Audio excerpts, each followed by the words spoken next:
Hello, I am Sierra Lumpkins, currently seeking a degree in Communications and Sociology at IPFW. The reason I chose communications as one of my majors is because freshman year I had a communications course that was speech. I was terrified of this class because I hate speaking in front of people, especially a large class. By the end, I realized communications pushed me out of my comfort zone and challenged me in ways that I'd never imagined.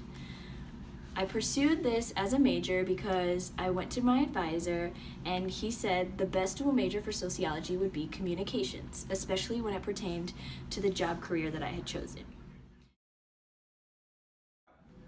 I love communicating. Communication happens each and every day in ways that we don't even realize. Examples of that is through body language, hand gestures, and eye contact. The main interests I have with communication is to work in various settings. The specific setting that I hope to work in is hospitals with small groups, and I want to be able to help people overcome challenges and obstacles. And communication is going to be key in that so that I can understand people better and so that they can understand me. The first degree that I thought that I would pursue was dental hygiene, and I realized before I even had freshman orientation that was not the route for me. And then I went to business marketing and management, which was extremely informing and a really great course, but I also came to find out that that wasn't for me either. And then I went to sociology, and then sociology came together with communications. And I've come now to find out that communications is an extremely great major for me because we communicate every day and it'll help me in various ways no matter what I choose to do in the future. My first and biggest current goal with communications is to go through all my courses with nothing less than a B. And I hope I'm able to achieve that through working hard and taking my major seriously. After achieving good grades, I hope to graduate on time because I have a dual degree, so that can be challenging sometimes. But I want to graduate on time and then apply for a graduate school. I'm not sure right now where I want to go for grad school, but I know that it's in the books for me.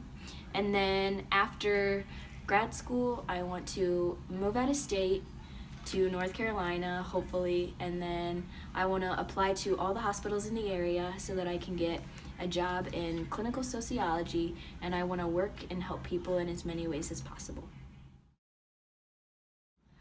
The specific area of communications that I chose to study were interpersonal and organizational communications. I chose this specific area because I hope to work in group settings and learn about the community and social aspects, and I think that interpersonal and organizational will help me with that. At a young age, I had to learn how to be an effective communicator because when I was 10, I was put into the foster care system and learned early on how important it is to express how I feel and what I'm thinking. So communication was extremely key in that. And I had to go through counseling, which helped me even more learn how important communication is. And my foster parents, which now are my adopted parents, helped me enforce how important communication is. And now I'm extremely great at communicating, and I find it more easy to communicate because I am in touch with my emotions and know how important it is that I express how I feel and what I'm thinking. I've used communications all throughout my life. The first major situation that I had where I had to be good at communicating was my first job at 16. My first job was Taco Bell, which was the best job that I've ever had, hands down. I became really good at problem solving, communicating, and becoming a leader. And I think communication uses all of these areas. The second way I've used communication effectively is in small groups that we had in classes, because usually someone is chosen as a leader and they have to figure out how we're going to tackle the tasks at hand and accomplish the project that we have to do. In one way specifically, I had a project in one of my classes where we had to each do a certain section and record our efforts that we had done. And so I had to advise effectively who was going to do what and how much time we had to do it, and then we had to come back all together and deliberate and put it all together and finish the project.